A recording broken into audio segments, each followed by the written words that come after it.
My husband cheated on me with a girl he met at work, but he was planning to break it off with her and come home to me. Instead, I divorced him and served him in front of all his coworkers. Posted by you/Akeka65. I'm sorry, this is really long. Backstory: I, 59F, was married to my now ex, 57M, we'll call him Ed, for 10 years, together for 13, but originally met him 40 years ago as teenagers. He was in my circle of friends, but we never dated. We used to live in Florida, but when I was 19, I moved back to Michigan, where I am originally from. 27 years later, I went back to the city in Florida where I used to live to visit friends. I ran into Ed while on vacation, and we began talking on the phone daily. 3 months later, he left Florida and moved in with me. 3 years later, we were married. Not my first, but his first. We had our ups and downs, but mainly, we got along fine and didn't argue much. However, he would throw tantrums if things didn't go his way and would punish me by sleeping on the edge of the bed, which was fine with me, or by not talking to me and slamming things. 2 years into our marriage, things went horribly wrong when he got into illicit substances. It was terrible. One night, I finally had enough and was on the phone with my mother-in-law, telling her I was sending him back to Florida, when the sheriff's department knocked on my door. Someone had found my husband unconscious, severely beaten, in a ditch a block from our house. We lived in a small village with woods across the street. I raced to the hospital and didn't recognize him when I saw him. He was so swollen and bruised. Now, my husband was a man who could fight, and he was strong. Come to find out, it took 3 men to do this. They thought they could rob him since it was payday, but he had been home and had purposely left his wallet at home. I sat with him 24/7 while he was in neuro/trauma ICU. I slept on a couch in his room, prayed over him, bathed him, and took care of him even after he came home. This actually saved his life. He got clean and went back to work full-time, always putting me and my grandson first before his own needs. He went to work and came home, that was it. 4 years later, I finished my education and became an ordained priest. I have been the pastor at my church ever since. At first, he didn't mind, but then he would say things like, "I didn't sign up for this," even though I never pushed church on him. I knew he believed in God and prayed daily. I would invite him to Christmas and Easter services, and he also came when I was ordained and when my grandson, who calls him Grandpa, was baptized. For several years, things were really good. Then, suddenly, he began coming home from work, showering, changing clothes, and leaving. At first, he said it was to watch whatever sports were playing on TV because we didn't have live TV. Then he told me he'd be back whenever he got back. After a while, things went back to how they were. We laughed a lot, joked around, and I began getting the usual kiss goodbye before he left for work. One night, he had done his laundry like he always did, and I talked to him while he was folding it. He never wanted me to do his laundry, so that wasn't new. We ended the night laughing as he tried on old clothes. The next morning, I woke up and went out to the living room to ask what time he had to be at work, but he was gone. I assumed he had to be there early. I walked back into the bedroom and saw his keys on the bed, which made me wonder why he would walk to work on such a cold day. It was December 1st. I started leaving the bedroom again and noticed his laundry basket was missing. I went to the laundry room, and it wasn't there. I went back into the bedroom and saw that his closet was empty.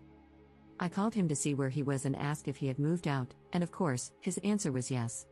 Come to find out, he had met a woman at his job who worked for one of those shopping apps where people buy and deliver groceries. He worked for a large grocery store chain. He had moved in with her. Over the next 6 months, he called almost daily and would say things like, "Our marriage will survive this, just give me time." He even told me he would be mad if I started dating. During one of our phone calls, he told me he wasn't happy with her and was going down to Florida to visit family. He said he wanted to come back to me when he returned to Michigan. The plan was this: he would pack things he couldn't live without but leave some things at his new girlfriend's house to make her think he was coming back to her. He planned on giving his 2-week notice while in Florida and looking for another job when he returned. By this time, I knew I didn't want him back. I found my self-worth again and had made new friends with neighbors once he was gone. Come to find out, nobody liked him. Even the women at the gas station across the street told me how he flirted with them when he came in. Even an elder at my church found out he was cheating but didn't tell me because she didn't want to hurt me. So, I went to the courthouse, got a divorce package, and filled out all the paperwork. Where I live, I was able to serve him myself. I decided that since he chose to end our marriage while working at the store, I would officially end it there. The day before he was supposed to fly to Florida, I made sure I looked really good, new hairstyle, makeup, and a gorgeous outfit. I went to his job, found him, and handed him the divorce papers. I told him he was wrong. Our marriage wasn't surviving this. You should have seen his face. He was actually upset, with tears in his eyes, and for a moment, I felt bad. Then I reminded myself of what he had done to me. He didn't just leave me in the middle of the night, he also stopped talking to and spending time with my grandson, who thought Grandpa was the greatest. He left me in a house I couldn't afford without him, and I would have been homeless if my church hadn't paid for an apartment. He told me women were stupid. He actually thought he could come home as if nothing had happened. That was one thing he said to me on the phone because I never brought up the past. Last week, 6 months after our divorce was final, my car was repossessed. When we were together, he got 2 loans, and I agreed to use my SUV as collateral because I never pictured my life without him. He stopped paying on his loans, so they took my car. I wasn't notified because they sent him the letters. They wanted me to pay off his loans to get it back. I burst out laughing and said that would never happen. So, my question is, was I the jerk for serving him the way I did? Relevant comments. Commenter. Not the jerk for serving him. My only question is, why did it take you so long? Ops response. I felt broken at first. Then my niece passed away. Then my own health fell apart, and I was in the hospital for 31 days, so I had to build my strength back up. Also, I didn't want to tell my congregation that I was getting a divorce, but mainly, it was my health. Commenter 2. Truly, there's not enough bad stuff that can happen to this human vermin. Did he violate any court orders when he defaulted on the 2 loans and caused the repossession?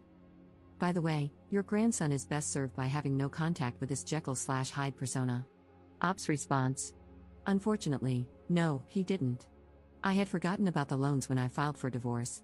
We always had separate accounts.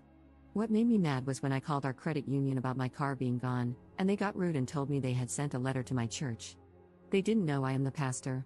I said, I am the pastor, and all of the mail gets put on my desk. There was never a letter. That was last Monday. Then, on Wednesday, a letter from the credit union came stating my car was going to be taken. They mailed it to me the same day I called, 2 days after the car was taken. I'm not inconvenienced without a car. My daughter and grandson moved in with me, and we share her car now. Commenter 3. You and your ex were both required to disclose all assets and liabilities. Your ex's non-disclosure could possibly be addressed with a post-divorce motion. Ops response. We didn't have any real assets, so we did a DIY divorce, and I had forgotten about his loans. My friend, who is a judge, said that whatever he left behind when he left, he forfeited. I did give him things after he left that I knew he had forgotten to take. I packed them and set them on the porch. Update 10 days later. Thank you for the comments and support. Here's a reminder of what happened.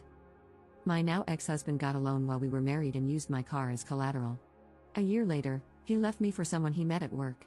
He kept telling me that our marriage would survive, just give him time.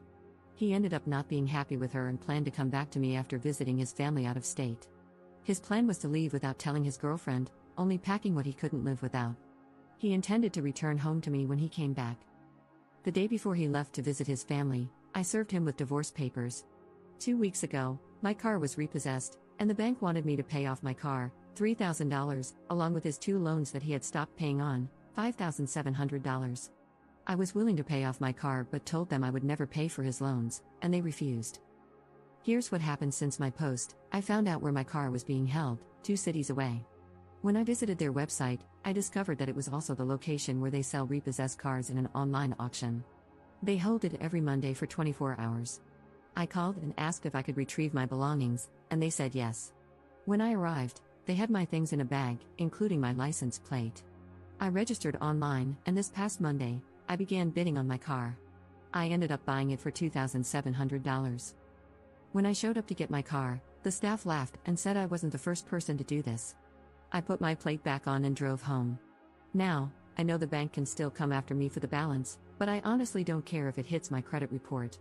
I don't use credit cards, and in October, my daughter closed on a brand new house.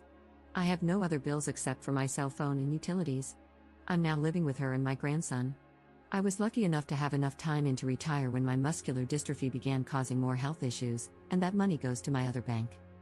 My mother-in-law was happy to give me my ex's new address so I can sue him for my half of our income tax return that he kept last year. She's even having us, me, my daughter, and my grandson, stay with her when we visit Florida during my grandson's spring break. She's still calling Ed's girlfriend Teresa, Trina, Tracy, everything except her actual name, which does start with the letter T. I love this woman.